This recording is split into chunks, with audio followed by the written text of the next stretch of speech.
आबिदाबाद है और मैं Jammu and Kashmir ICDS supervisors union को रिप्रेजेंट कर रही हूँ और इसके साथ साथ हमारे Jammu and Kashmir service employees working women association भी चल रहा है और उसको भी हम जिम्मेदारी के तौर निभा रहे हैं।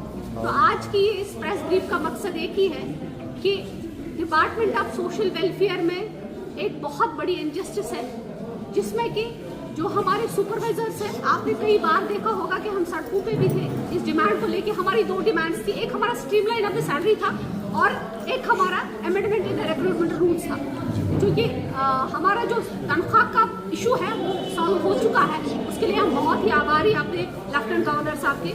और आज का जो हमारा इशू है वो यही है कि हमारे सुपरवाइजर्स के इंटरेस्ट को आज फिर एक बार मार किया जा रहा है, उसको कत्ल किया जा रहा है। क्योंकि हमारे जो डिपार्टमेंट ऑफ सोशल वेलफेयर में एक ग्रुप ऑफिशियल्स का, जिनको कि तहसील सोशल वेलफेयर ऑफिसर के नाम से सभी जानते हैं, हमारी एक कॉमन सीनियरिटी लगती है for the post of the CDPO। मैं आपको बताना चाहूंगी कि हमारे जो टोटल पोस्ट ऑफ CDPO है वो हमारे पास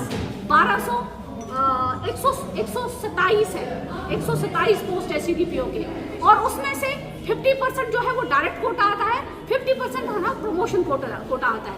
तो 50% प्रमोशन कोटा में इट इज ऑलमोस्ट 64 पोस्ट, और उन 64 पोस्ट को डिवाइड किया जाता है for the tehsil social welfare officers और सीनियर सुपरवाइजर्स। मगर मैं आपका ध्यान दिलाना, इस बात की तरफ दिलाना चाहूंगी कि हमारे जो सुपरवाइजर्स हैं उनका नेक्स्ट लेवल ऑफ प्रमोशन है ACDPO। पहले सुपरवाइजर, उसके बाद ACDPO, तो ACDPO के बाद वो CDPO बनता है।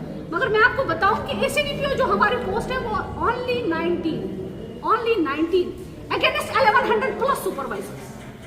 19 post of ACDPO against 1100 plus supervisors, and at the same time only almost 84 PSWs, and they have almost, I think right now they have 40% of share in the post of the CDPO, because we have only 19 there and they are coming.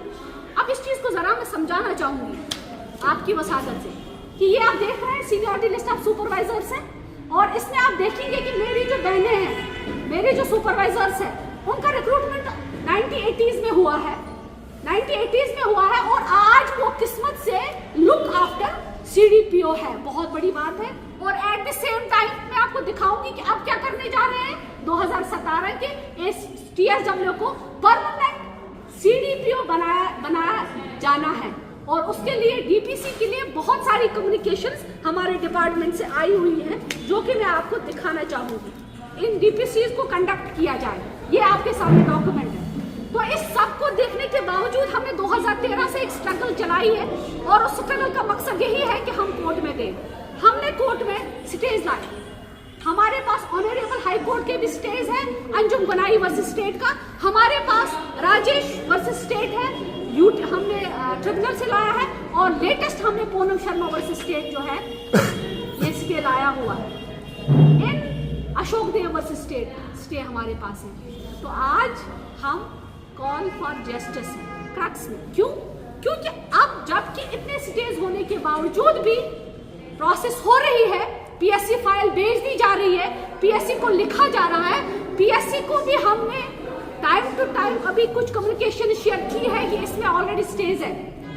तो मैं आपकी वसादत से honourable minister साहिबा social welfare को ये इल्तिमास करती हूँ कि मैम, मेरे सीनियर सुपरवाइजर्स जो कि अब बहुत बूढ़े भी हो चुके हैं, उनको अभी भी जस्टिस नहीं मिल रहा है, और इसके बरक्स जो हमारे 2017 के TSWs रिक्रूट हुए हैं, जो कि उनके बच्चों के जैसे हैं, वो उनके कल ऑफिसर आ जाएंगे और वही मेरी सुपरवाइजर जो है वो उनकी सबऑर्डिनेट होगी। क्या इससे बढ़कर कोई साइकोलॉजिकल ट्रॉमा है? नहीं हो सकता है। हम आज अथॉरिटीज को बोलना चाहते हैं कि इस DPC पे रोक लगाई जाए, ये DPC कंडक्ट नहीं की जाए, क्योंकि इसमें ऑलरेडी ऑनरेबल कोर्ट ने स्टेज दिए हुए हैं, 3 स्टेज हमारे पास है। तो आपकी वसादत से जो हमारे PSC के चेयरमैन साहब हैं, उन तक ये बात, वहाँ के जो सेक्रेटरी साहिबान हैं, उन तक ये बात, हमारी ऑनरेबल मिनिस्टर साहिबा के नोट्स में ये बात लाना चाहते हैं, और हमारी रेस्पेक्टेड जो हमारी कमिश्नर साहिबा है उन तक भी। मैं आपको बताऊं कि हमारी जितनी भी सुपरवाइजर्स है वो फीमेल्स है, मोस्ट ऑफ 90% ऑफ फीमेल्स। अगर फीमेल्स के साथ यही इनजस्टिस गवर्नमेंट डिपार्टमेंट्स में होएगा, कंटिन्यू रहेगा, तो आने वाले वक्त में ये आवाज़ कहाँ तक जा सकती है तो time will decide.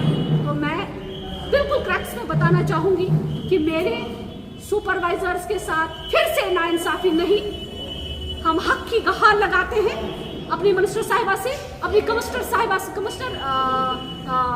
Commissioner social welfare साहिबा से, और हमारे जो पब्लिक सर्विस कमीशन के चेयरमैन साहब हैं और वहाँ के सेक्रेटरी साहब हैं, वो पहले डीपीसी लगाने से पहले, इस फाइल को अप्रूवल देने से पहले खुदारा जहाँ हम इंसाफ मांगने जाते हैं कोर्ट में, उसका ऑनर करें और उन कोर्ट केसेस को देखें, तब जाके आगे इस डीपीसी के बारे में सोचने की बात ही नहीं है। पहले एक सेक्शन को वो बिल्कुल they are marring the interests of the thousands of my senior supervisors. This is all about today's press brief. Thank you very much.